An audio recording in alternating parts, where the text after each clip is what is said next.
जय महाकाल मित्रों, आप सबका हमारे YouTube चैनल में स्वागत है। आज हम आप सबको रानी परी की साधना बताने जा रहे हैं, जो कि सभी परियों में से सर्वश्रेष्ठ और सबसे बड़ी परी मानी गई है। दोस्तों, रानी परी एक ऐसी परी है जिसकी साधना करने वाले साधक को कभी भी किसी प्रकार की साधना करने की आवश्यकता नहीं पड़ती है। ये कहा जाए कि आपको एक ऐसा मूल रूपी शक्ति मिल जाएगा जिस शक्ति के बल पे आप कुछ भी कार्य को कर सकते हैं। यानी कि इस शक्ति को सिद्ध करने के बाद फिर आगे किसी भी प्रकार की शक्ति को सिद्ध करने की कोई आवश्यकता नहीं है।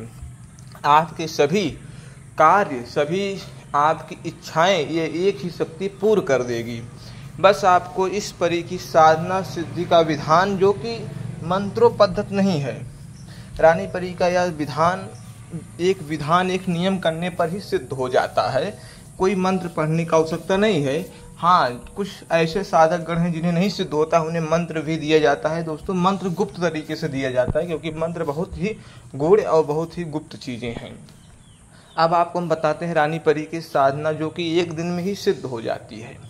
यह परी एक दिन में इसलिए सिद्ध हो जाती है कि इस परी की साधना जो विधान मैं बताऊंगा, उस विधान को करने से परी को तुरंत ही भोग प्रसाद मिल जाता है और परी तुरंत खुश हो जाती है। मंत्र भी मैं अंत तक बोल दूंगा, आप उस मंत्र को याद कर लीजिए। बहुत छोटा सा मंत्र है, उस मंत्र को भी आप पढ़ सकते हैं। वैसे ये बताया गया है, जो साधक गण सिद्ध किए हैं या हमारे सानिध्य में जो साधनाएं आई हैं, कई ऐसे साधक गण हमारे पास हैं जो परियों की साधना के बारे में बहुत विशेष जानकारी रखते हैं। यानी कि उनका पूरा जीवन ही परी साधना में ही लगा हुआ है। उन्होंने बताया है कि रानी परी की साधना में मंत्र की कोई आवश्यकता नहीं है, पढ़ना चाहे तो व्यक्ति पढ़ सकता है।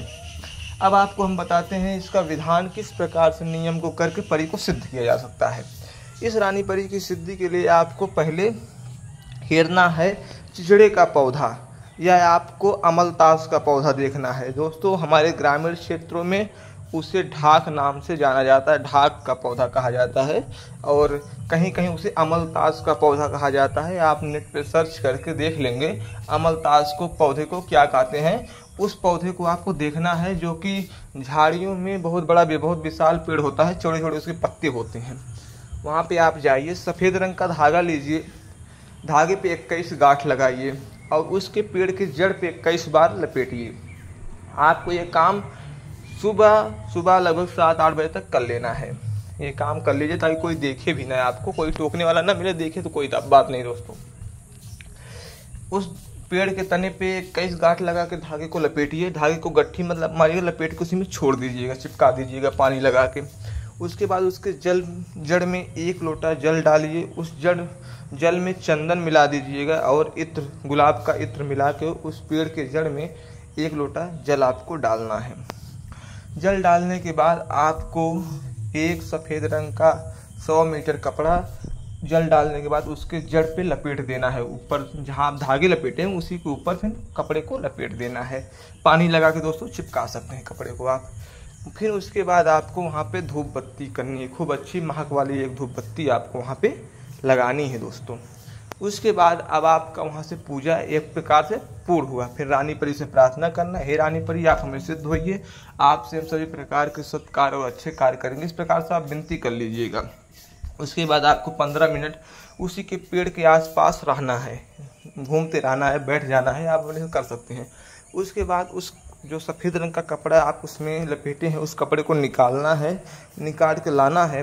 रात्रि को सोते समय अपने सर के पास रख के सो जाना है। रात्रि को ही परी से आपकी बात हो जाएगी। रात को ही परी आपसे बात करेगी। आप उससे वचन ले लीजिएगा कि जो मैं कार्य कहूँगा वो कार्य आप करेंगे, जो मैं कहूँगा वो ला के देंगी और धन संपत्ति से हमें भरपूर मदद करेंगी। इस प्रकार से आप वचन ले लीजिएगा, तो परी आपको वचन दे के चली जाएगी। फिर जब भी प्रयोग करना हो तो आप गुलाब के इत्र की शीशी गुलाब की खोलिए और रानी परी का ध्यान करके अपने आसपास 2-3 बूंद गिराइए, तो रानी परी आपके सामने प्रत्यक्ष खड़ी हो जाएगी और आप जो कुछ भी परी से मांगेंगे वो सब चीज़ें ला के परी आपको दे देगी। करोड़ों की संपत्ति इस साधना को करके इंसान बना चुके हैं, लेकिन इस साधना विधि बहुत आसान सी है। अब आप सबके मन में ये आ जाएगा कि ये साधना जब इतनी आसान है तो आज तक और कोई नहीं सिद्ध किया, तब तो सब लोग कर सकते हैं। बात सही दोस्तों, सब लोग कर सकते हैं, लेकिन जिसका मन हृदय पवित्र हो वही कर सकता है। जिसका गुरु बलवान हो वो कर सकता है, जिसके गुरु उस प्रकार से सिद्ध हो वो कर सकता है, जिसके पास मंत्रों की ऊर्जा हो वो कर सकता है, जो ओम नमः शिवाय का माला का किया हो जप वो कर सकता है। अब आप कुछ नहीं किए हो, आप तुरंत प्रयोग करने लगोगे तो आपको लाभ हो भी सकता है, नहीं भी हो सकता। अगर आपके अंदर पूर्ण प्रवृत्त है और आप शुद्ध विचारधारा के हैं, साफ मन के हैं, तो आपको सिद्धि मिलनी ही मिलनी, कन्फर्म 101% मिल जाएगी।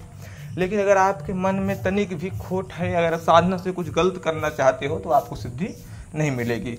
तो कई जगह मार्गदर्शन करने के लिए इसलिए मैंने अपना नंबर भी डाल दिया है कि जिन साधक जनों को इस साधना में मार्गदर्शन प्राप्त करना हो या एक प्रकार से गुरु से दीक्षित होकर साधना करनी हो, दिए गए इस नंबर पर संपर्क करके आप उस प्रकार से साधना को कर सकते हैं। लेकिन फिर मैं वही बता दे रहा हूँ, अगर आपका मन पवित्र है, मन अच्छा है, तभी आपको इस साधना में लाभ होगा। क्योंकि रानी परी छोटी मोटी परी नहीं, बहुत बड़ी परी की संज्ञा में आती है। इस परी से कोई भी ऐसा कार्य नहीं है जो नहीं करवाया जा सकता है।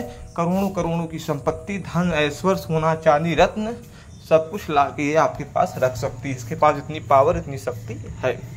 तो जैसे कि हमने इसके बारे में जानकारी दी, आप इसकी साधना करके लाभ उठा सकते हैं।